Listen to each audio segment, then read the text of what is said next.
Українці. Вночі з'явилася інформація про загиблих у вчорашньому бомбардуванні пологового будинку та дитячої лікарні у Маріуполі. 3 людей ми втратили. Серед них одна дитина, дівчинка. Кількість поранених – 17.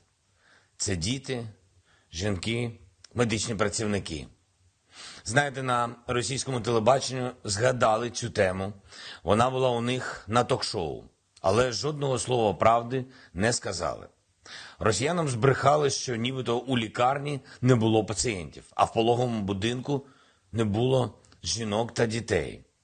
Росіянам збрехали, що нібито там засіли націоналісти на якихось позиціях.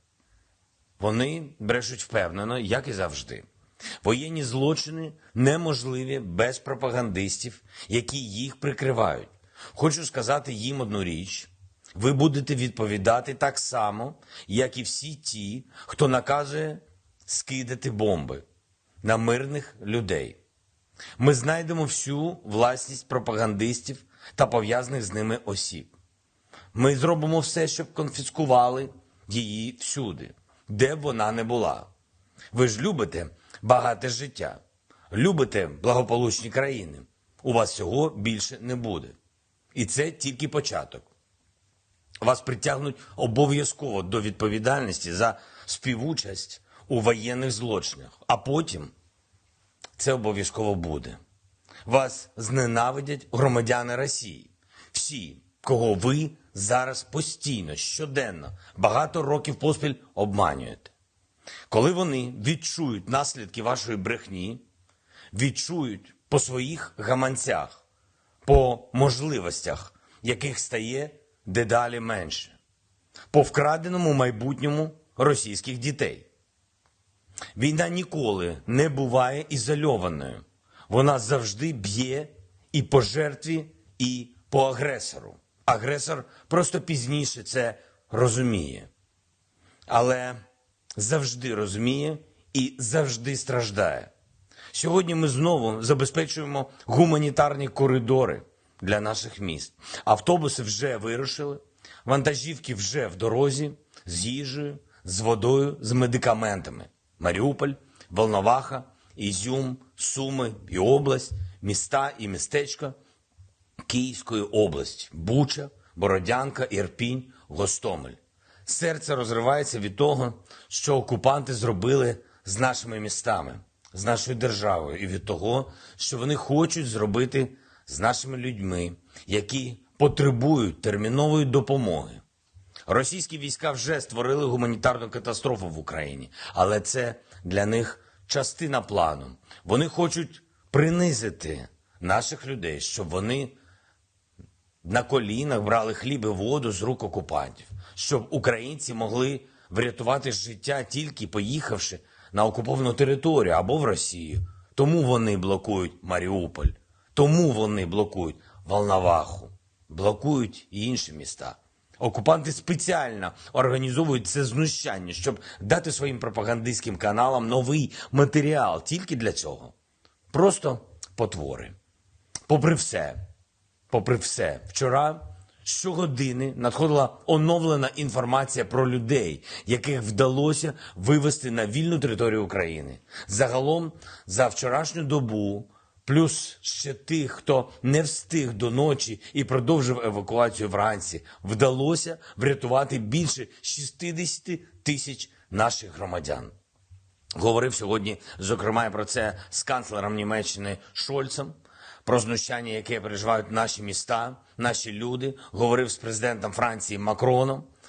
Відчув у розмові з прем'єр-міністром Великобританії Борисом Джонсоном, що наша антивоєнна коаліція вже незабаром стане у рази сильніше. А отже і тиск на Росію заради миру також стане у рази сильніше. Для нас дуже важлива конкретика у відносинах з лідерами світу, з лідерами Європи. Ми реально боремось. Реально воюємо за нашу незалежність, за свободу, за рівність для всіх на континенті. Тому і хочемо бачити від партнерів такі рішення, які базуються на реальності, а не на деклараціях чи абстрактних міркуваннях. Цими днями лідери Євросоюзу збираються, щоб обговорити війну Росії проти України, щоб обговорити нашу заявку на вступ до ЄС. Ми чекаємо конкретний сигнал, чекаємо потужну підтримку, бо це буде справедливо, це буде по-справжньому, по-людськи, по-європейськи. Ми точно знаємо, хто і яку позицію з лідерів займає. Ми точно знаємо, хто за нас, а хто вважає, що Євросоюз – це просто бухгалтерія, прибутки, витрати і не більше. Будемо працювати, будемо переконувати. Життя буде переконувати. Українці, наші захисники, наші захисниці, ми всі обороняємо нашу державу вже 15-й день. Ми вистояли. Українська армія відбиває атаки на ключових напрямках. Завдяки нашим військовим, нашим нацгвардійцям, прикордонникам, поліцейським, тероборонівцям та усім, хто долучився до захисту держави, ми не стали рабами і ніколи не станемо. Бо це наш дух, це наша доля, гордість за наші Збройні Сили України просто безмежна. Після війни, після нашої перемоги ми відбудуємо усе, що зруйновано, дуже швидко і дуже якісно. Для кожного міста, яке постраждало, буде створена спеціальна державна програма для відбудови. Я вже доручив уряду почати розробку. Чернігів, і Суми, Охтирка, і Житомир, Ізюм, Маріуполь і всі наші прекрасні міста, до яких прийшло зло, не бачитимуть і сліду від російського вторгнення. Найкращі архітектори, найкращі компанії, найкращі проекти для кожного міста.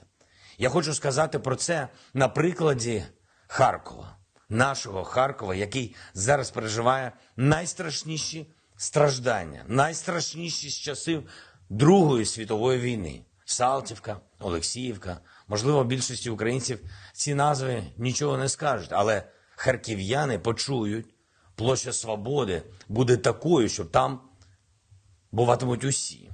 Усі ми, усі європейці, Полтавський шлях, Білгородське шосе, вулиця Мироносицька, обласна дитяча лікарня, Харківський онкоцентр, університет Каразіна, Палац праці, бібліотека Короленка. Ми все відбудуємо. Я вам особисто обіцяю. Харків'яни побачать, що Україна для них.